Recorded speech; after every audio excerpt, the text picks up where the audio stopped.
Hello and welcome to another episode of My Life in Objects, although I must say this is turning into more of a My Life in Books, but that's not a bad thing.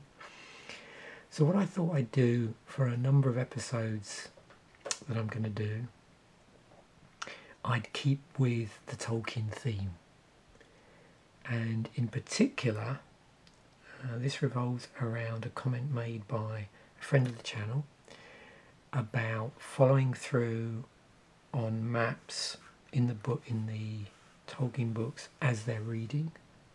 So I thought you might be interested to see publications that specifically do that. Atlases that cover certain aspects of J.R.R. Tolkien's world. I have two of them. I'm going to do this one you can see on the camera, The Journeys of Frodo, in this video, and then there'll be another video a week later where I do the other atlas. I won't say what the other atlas is, I'll leave that as a surprise. It's the bigger of the two. This is the smaller one.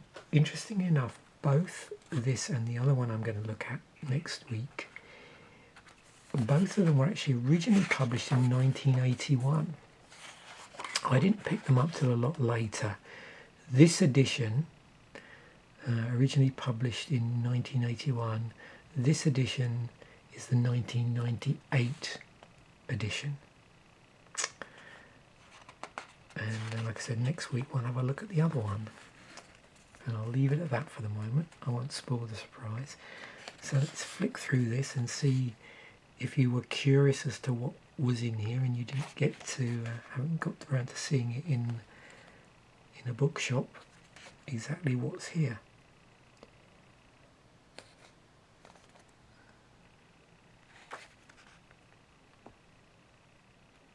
So obviously, as you can tell by the title, it covers the journeys of Frodo in the Lord of the Rings books. Now, the other thing to remember with this is the Barbara Strachey, I think that is. Obviously, what's happened here is it's based on detailed descriptions given in the text and on the original maps that appear in Lord of the Rings, as well as Tolkien's own paintings and drawings. So they've taken those resources and got a cartographer, in this case Barbara Strachey, and and sort of represented that information. What I like about this one, although it only covers Lord of the Rings, is it comes in this nice sort of 2-page spread setup where you have the map on one side. I think I'll lay that down, actually, might be a bit easier.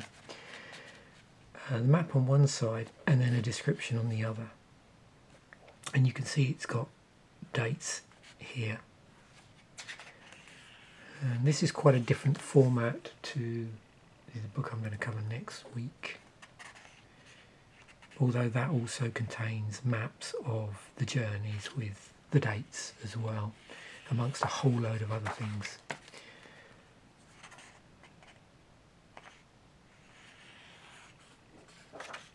And you can see here it's covering all, if you like, the key events in the book, or with the corresponding speculation, I suppose, based on what's been mentioned in the book and other material as to how long that took, when it happened.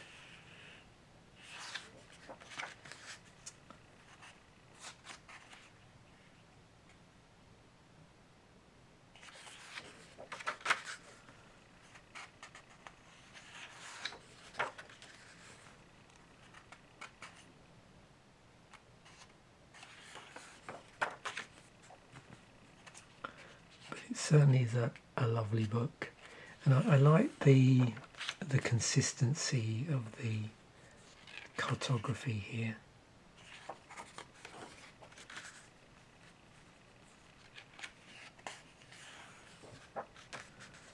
pretty easy to see the actual route of the journey against the landscape because of the sort of simple colour scheme, which they've sort of reflected over here as well, which I really like.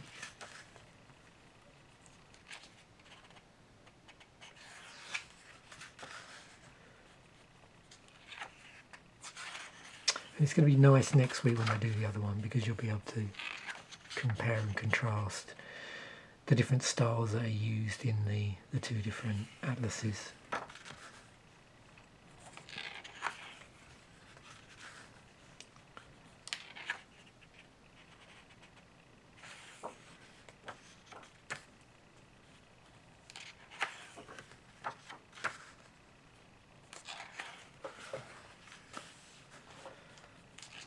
But yeah, lots of material here. This must have taken a long time to create.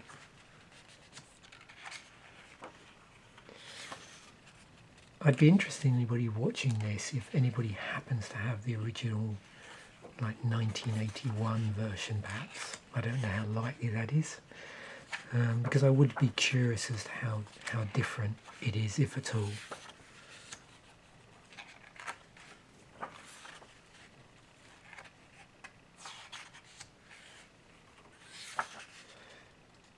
I also like the choice of the typefacing over here and the way it's laid out with this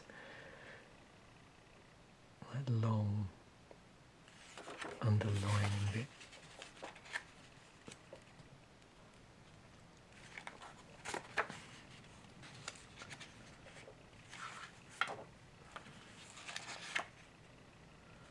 As you can see, very comprehensive.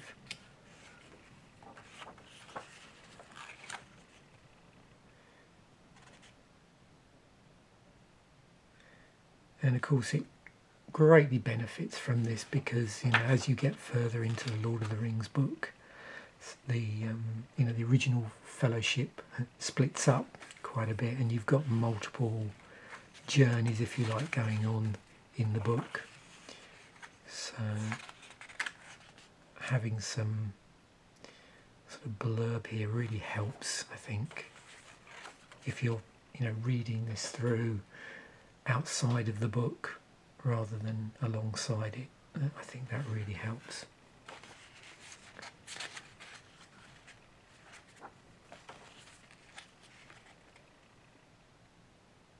And the other nice thing is it does give some information about what this is based on, where the inspiration comes from.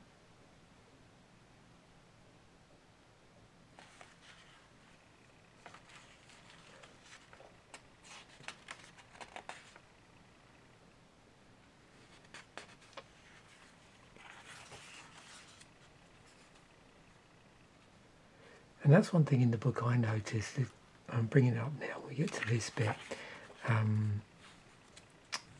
That whole period, time around the ride of the Rohirrim, when Gandalf goes ahead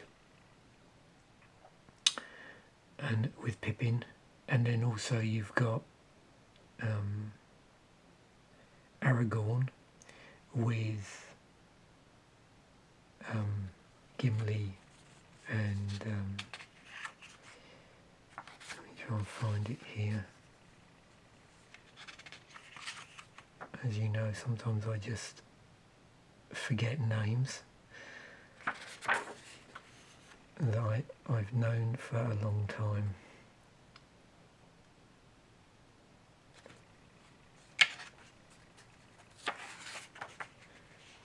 And it is rather annoying, it's frustrating for me, but it's just one of those things I find as I'm getting older.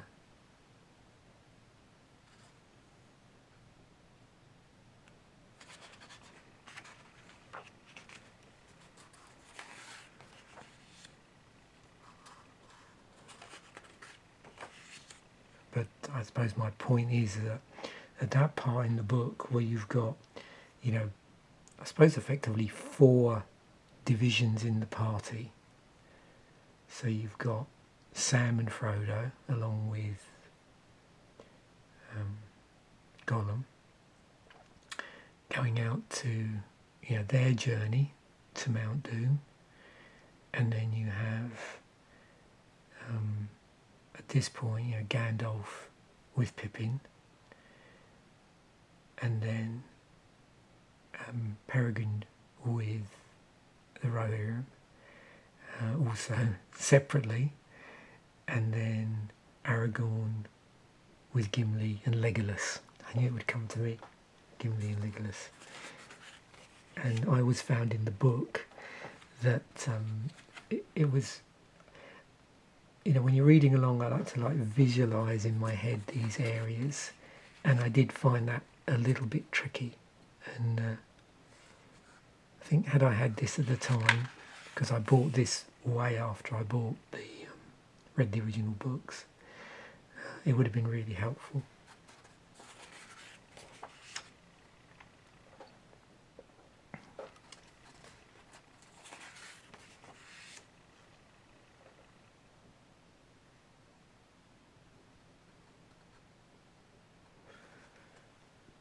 And there's also a few interesting, it's almost like cartographer's notes, which I really like, which is, explains some of the challenges in putting something like this together as well, and how that might be resolved. And it's really well referenced as well with other work.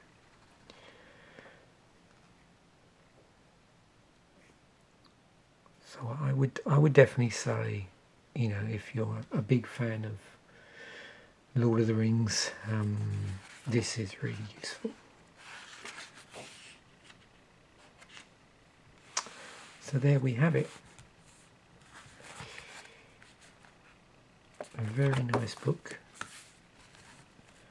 Journeys of Frodo by Barbara Strachey, an atlas of J.R. Tolkien's The Lord of the Rings.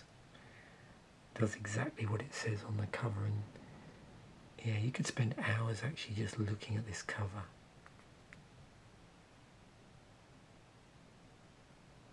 Okay, thanks once again for watching. Bye for now, and I will catch you in a future episode.